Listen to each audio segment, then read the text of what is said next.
Sure.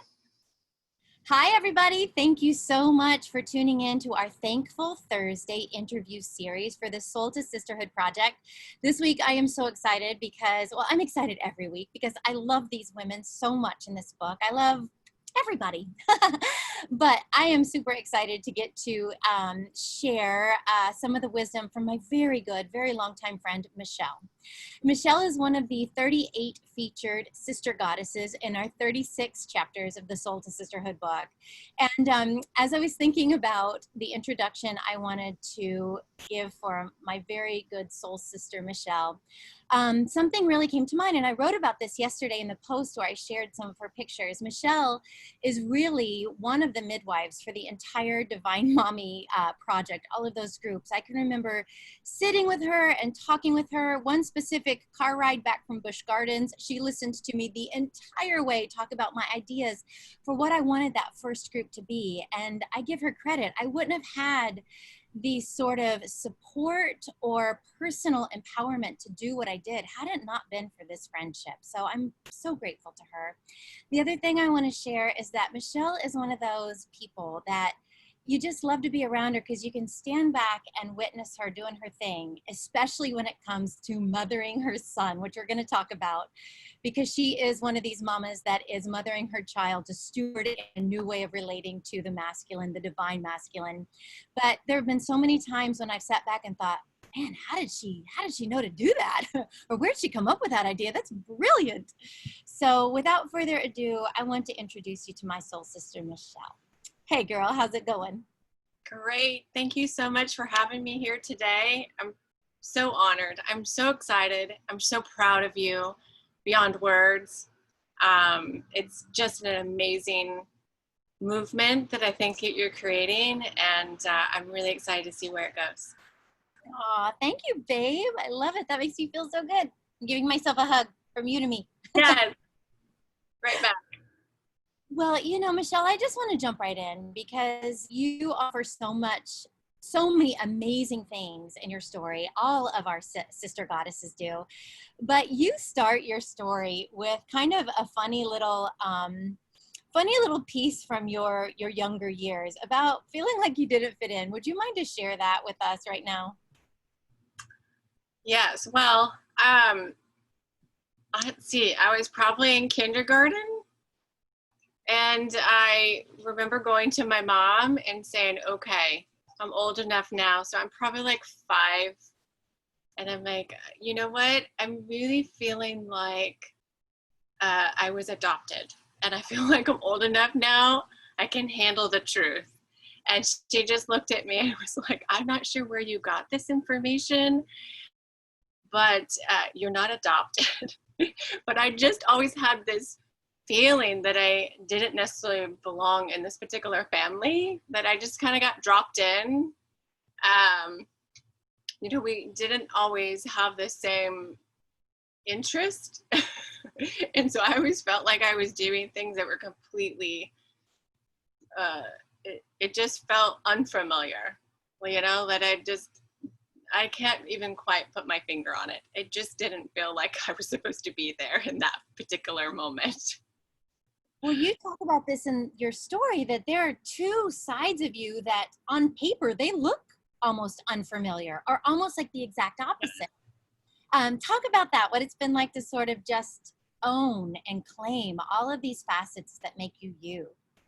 Well, I think that has been a long time process, to be quite honest. I've always had this hunger for knowledge, for understanding, even at a very early age. I questioned almost everything, which I'm sure was probably challenging at times raising me. I remember being in minister offices and being young, like 9, 10 years old, going, I have some questions. Could we sit down and talk? So I have this mixed parts of me that I've had to learn to just kind of live with and kind of accept and understand this is all part of who I am on this journey. So have this very scientific side, explain this to me, break this down, do a scientific format that I can make sense of and comprehend. And then I have this other piece that I really started feeling in my in high school, that there's just knowing. There's this inner knowing that you just know, and that we're powerful beyond measure. And our minds are extremely powerful, and it's untangible. And it's not, for a long time, it's not been in a space where it was scientifically proven. And so I really struggled with understanding this different part of the world, this more wild, free-spirited person that is more whimsical and a little more on the wilder side. So there's always been this mix of, how do I keep them connected and living true and authentic to both of them? So that, again, is still a process. It's still an uncovering and discovering and allowing all at the same time. Well, yeah, I mean, I resonate with what you're saying, because you know me, I tend to have both of those sides too, and I think a lot of us do. And sometimes I feel like society tells us we have to pick one or the other, and that can be so confusing. But if we can honor both, and I mean, you just said something, and this is a direct quote from your story. I'm going to read it.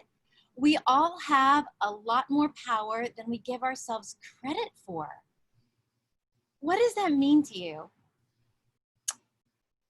You know, I think in the moments when you can really get still and quiet, we're all energy. Everything around us is energy. We're energy. And if you can quiet that, the mind, and create almost like this inner space, there are messages and information that are constantly surrounding you, coming to you, flowing through you, things that need to come out of you.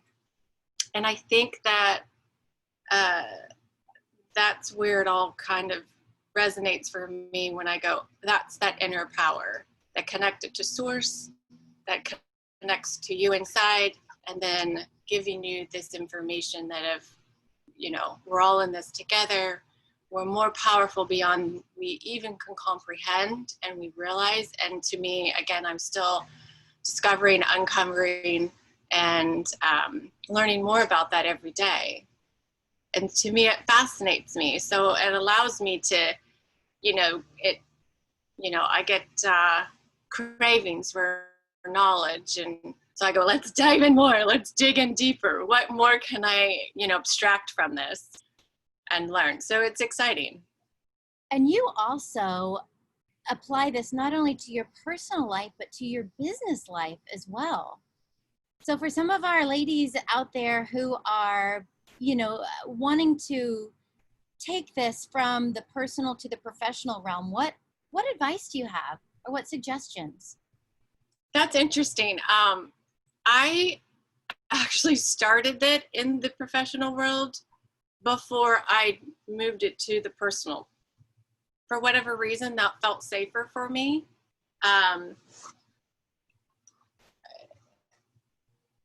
I would tap into knowledge and understanding of what was needed for my clients, what was needed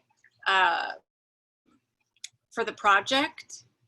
And for me, that was an easier, safer space, just to ask questions, and then those answers would just come, surprisingly. And I remember when I first started doing this, I started thinking, what happens if the answers don't come? Then what? Fortunately, they've always been there, and I've just always relied on the fact and trusted the universe and God that they'll always show up. The answers are always there, and everything is figure outable. So it wasn't until my 40s where I started feeling more comfortable bringing that more into my personal life. And I think, again, that probably was because of that dichotomy of science and that more mystical side, and trying to understand how do they converge and come together, who is my true authentic self, and allow myself to speak really authentically in that way, in a personal way. And so like I said, it was just easier on the business side to do it and then not really talk about it with anyone. I just was naturally doing it before I moved it into my personal life. So I guess everyone's different. Other than as far as recommendation and advice, I would say meditation is where you start. Quiet the mind, still ask questions. And the more that you do that, the answers will be received. Wow, that is a great way to simplify something that it feels like has been really given to us in an overcomplex way. You know, this attunement to source energy or to our own higher self, and our own intuition. You know, it can be as effortless as quieting the mind and listening. Yeah. Thank you. So you have also always inspired me with your connection to the spiritual realm, specifically the angelic realm. And I know that you lost your dad at a young age. Can you sort of share with us, whatever feels comfortable, how those events have come together or converged to empower you in the way that they do now with this connection to the angelic and the spiritual realms? Well, I think, again, like I talked about I think my first part of my mind is that science side. So at a young age, after losing my father, I started experiencing opportunities or visions or dreams, or however you want to look into that. I think they first started coming into dreams where I would dream about meeting my dad in the dream and sitting down having conversations. I've learned to do that as I got older in meditation. The funny thing is that it's always the same space. It's never any different places, which is interesting. And it's always been really beautiful, comforting, and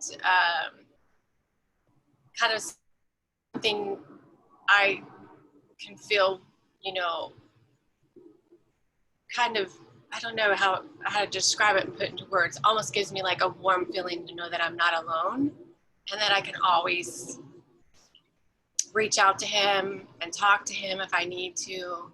And even though he's not in this specific, physical space, he's still there and I still can feel him. Wow. And you talk about that realization at a young age, about how precious life is. It really gave you the motivation to live life to the fullest. Yes. I've done a lot when I was younger because I wanted to,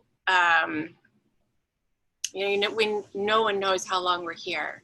So we have to do our best with what we have in the moment and to keep reaching, keep listening. What's my next move? What's next for me? What desires are coming up inside of me that I want to move forward with?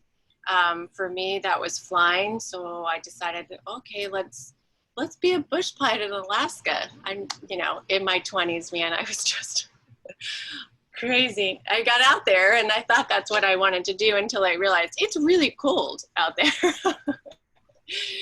So things always shift and change. But my point is that I was always willing to let's entertain that. Let's move forward with that and see what that looks like. As life has progressed and you get married and have children and then maybe even divorced, those might shift and change, but they're still there. So the goal is to always keep listening, keep letting those percolate, and hopefully take the steps to move forward and allow them to really come to fruition. Kind of like what you did with Divine Mommy. Thank you.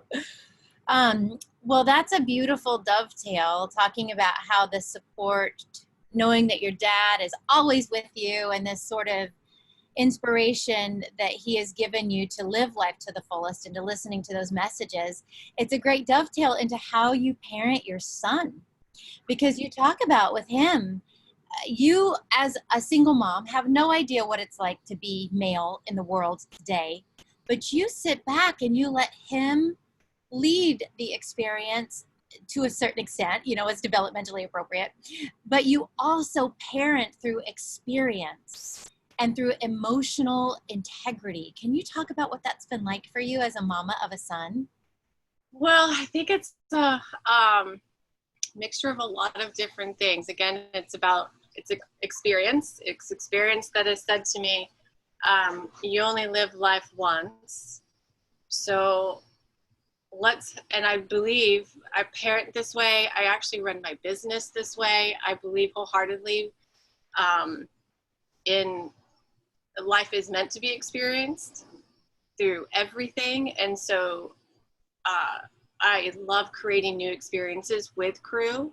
Those are memories, I think, that will last a lifetime, that are much more impressionable than, say, toys and things. And they certainly are wonderful and they have a great place, but I certainly lead with experiences. So we're always trying to find and discover new experiences that we can have together. So I cherish all of them. And as a parent of a son, there are things that come up and things that I kind of just sit back and watch and allow to unfold. This human being needing his own experiences and knowing that he's on his own journey, and I'm here to parent and guide the best I can this little soul is here for his own specific purpose too. So at the end of the day, we all do our best and we hope and pray that we're doing great. And some days we're doing great and juggling all the balls, and other days you don't, and that's okay too. Yeah, for sure. And with crew, you talk about that, you are dedicated to him always feeling like his emotions are valued, valuable, and heard and okay. Can you talk about what that's like for you as a mama? Yeah, I've made decisions from the very beginning, knowing that tapping into those emotions, sharing those emotions are going to be extremely important, especially as a masculine person in this world. And I feel at the end of the day, that's the core of all human beings. We all want to feel heard. We all want to feel appreciated. And when you have that, then you also can feel the love that's there as well. And so that's always been something that has always been on the forefront of my mind in every decision and everything that I do. Does he feel heard? Does he feel appreciated? So that he can feel the love. And I think that, it comes out with him and feeling secure and confident in what he's doing, even when we're trying new things. And he's a very loving child. So I feel very blessed and very lucky, I think he's just one of those special souls to begin with. So I definitely think I'm the luckier end of that for sure. Well, knowing you both very well, I'd say you're both very lucky to have each other. One thing you talk about too is that crew shares your intuitive gifts and how that is like a constant reminder for you to be authentic and mind and deed, like in thought and in deed. What's that been like? Well, fortunately for me, I'd say maybe most of the time it's fortunate. There's sometimes I'm sure I say things I shouldn't say out loud, but what's inside me and what comes out of me is generally pretty aligned. It's rare that they're not going to be congruent. I really don't know how else to live, to be quite honest. So I think that's always been fairly easy for us to get along, but knowing that he's quite intuitive,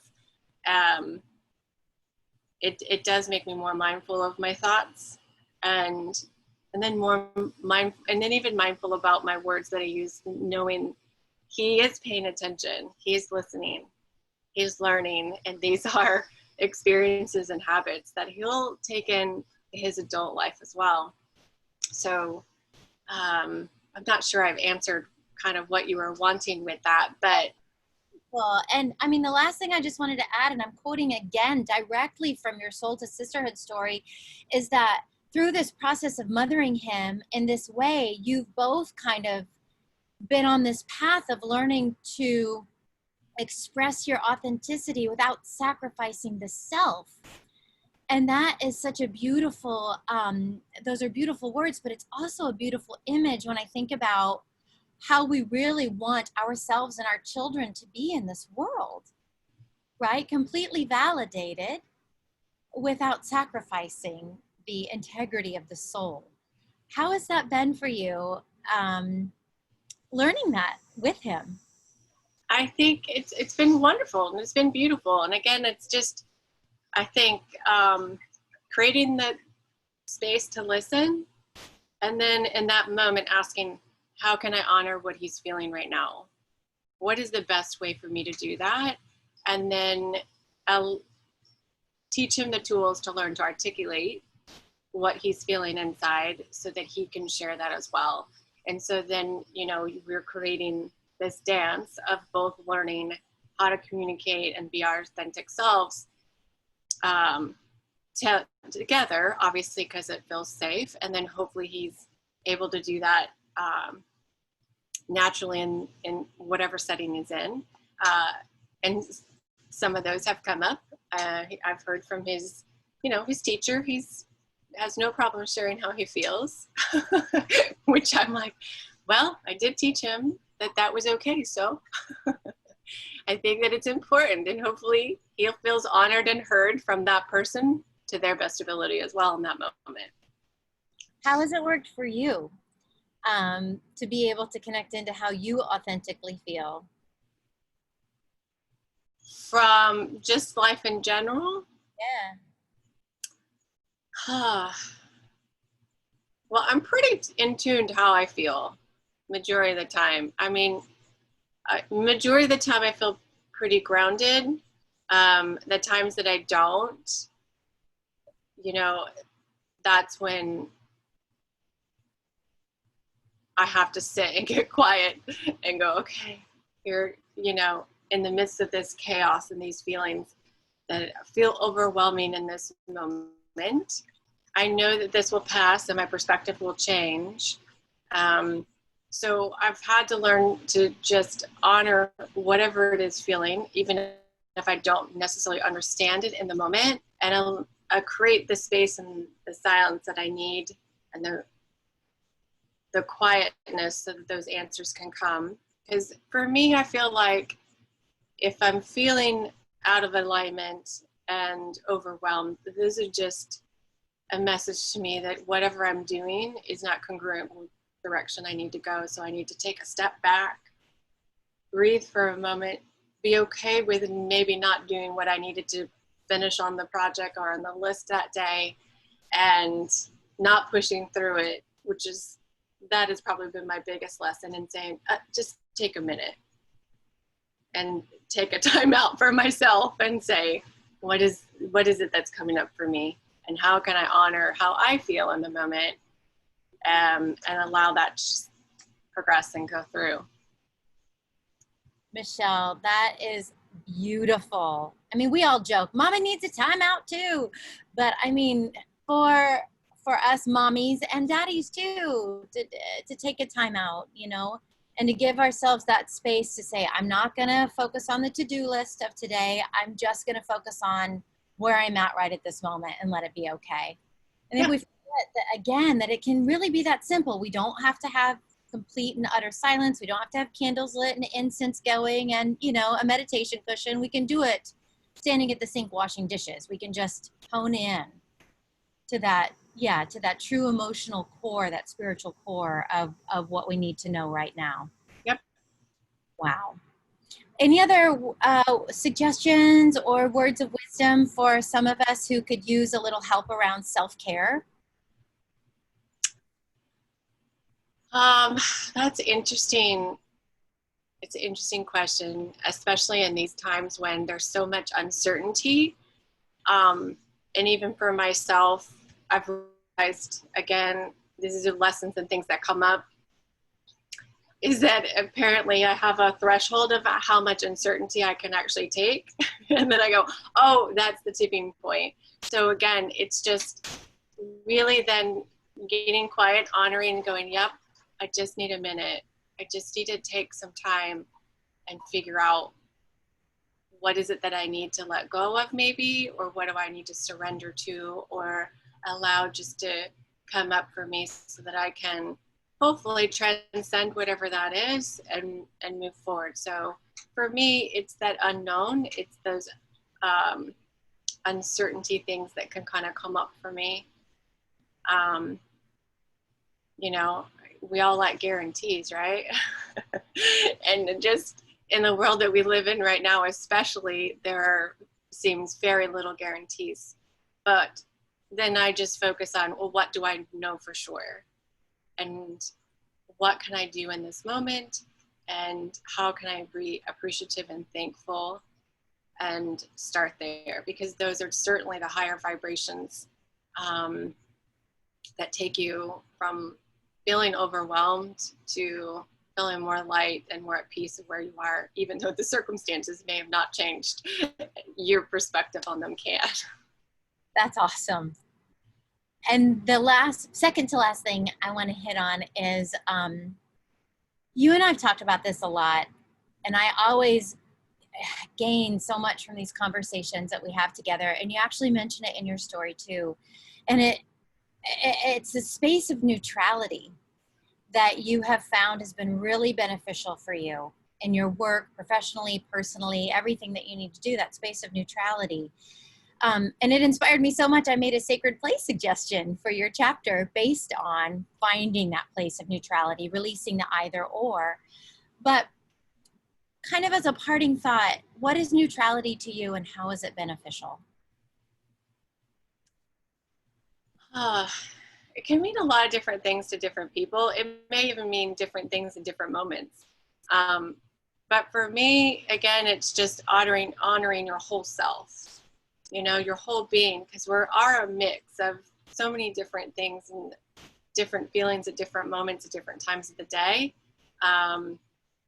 different needs and desires that come up that maybe you can't do in that very moment as well, which for me, freedom lover, wild spirit, needs to experience. And so it's just allowing that to be, and then finding out, well, what can I do in the moment that honors both sides of me? And again, for me, that's just getting quiet, understanding what do I need to do in this moment that fulfills whatever that the desire, burning, understanding. It could be a multiple of different things depending on what I'm experiencing and feeling in that moment. And just, I don't know how quite the words for that, but just really allowing the space to move forward and being okay with even if you can't either. Yeah, that's what I've always taken from our conversations is that there's no value, there's no right or wrong, there's no good or bad. It's just you in that present moment, and that's enough. Yeah, that's something that's come up for me over the last probably couple of years, is in the spirit world, when I've asked questions about different things, they talk about it in a sense of, in the spirit world, there is no right and wrong. There's no good or bad. These are the labels that we put here in this dimension so that we have a concept of maybe what's happening and to be able to put it into context of and articulate how sometimes things feel.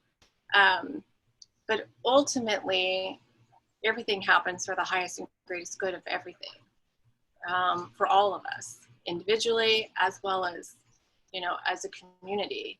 And so from their perspective in the spirit world, it's really just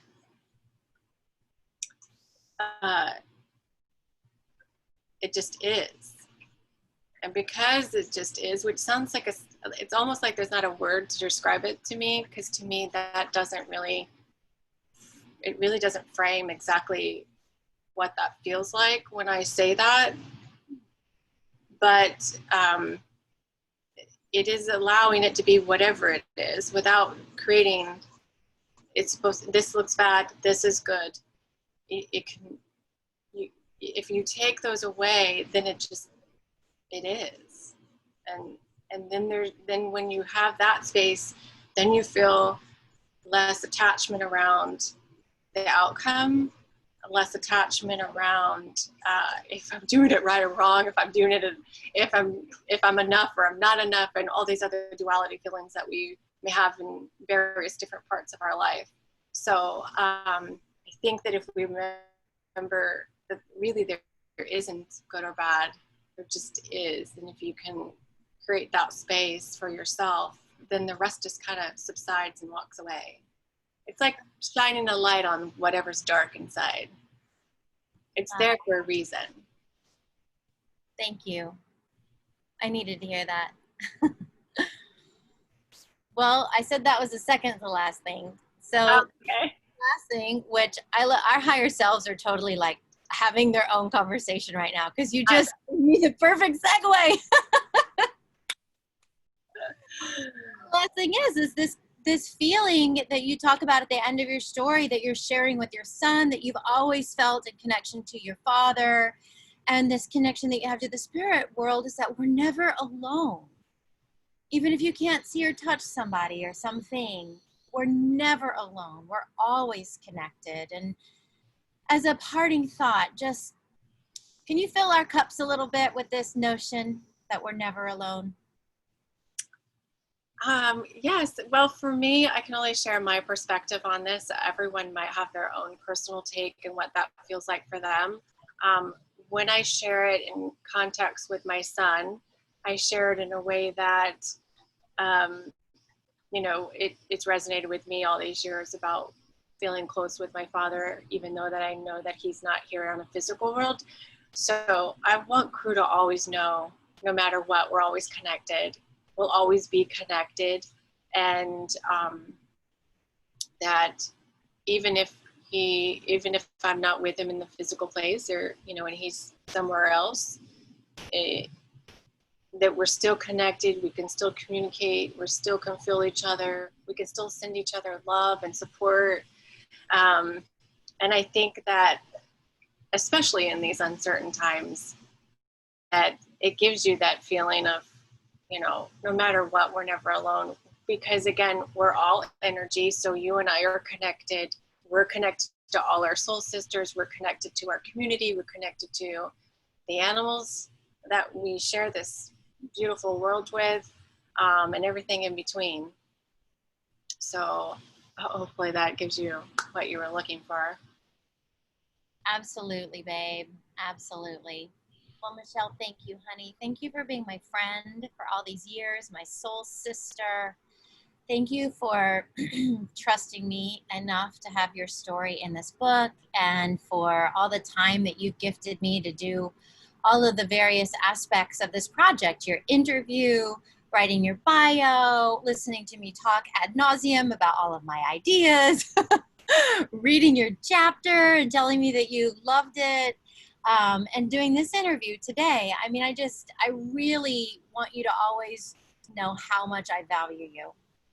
And I know that it's my honor. It's my honor to have you in my life. So thank you, babe. I love you. Oh, right back. I'm so blessed beyond measure that I get to call you my friend, my soul sister. We have been connected through many lifetimes, and I know we will in many more. So I am just so blessed that we've even found each other in this one. Me too. I know. Thank goodness for our kids having preschool together. I know. Well, again, I think life always has our back no matter what. Gives us exactly what we need. Yes. Well, and I needed you. No, I needed you too. Well, baby cakes, namaste. Namaste. I love you. I love you. Thank you, sweetie. And thank you everyone for watching. I can't wait for more videos to come out week by week for our Thankful Thursday series. And if you ever want to catch more of the videos that we've already done and it's hard to access them via the Facebook page, please go to the website. It's www.soul-sisterhood.com and go to the interviews tab. And there you can see all of the ones that we've done already. There is so much wisdom, magic, love, and comfort and support there that it just goes without saying. All right, Soul to Sisterhood tribe, namaste to you too. Love you as well.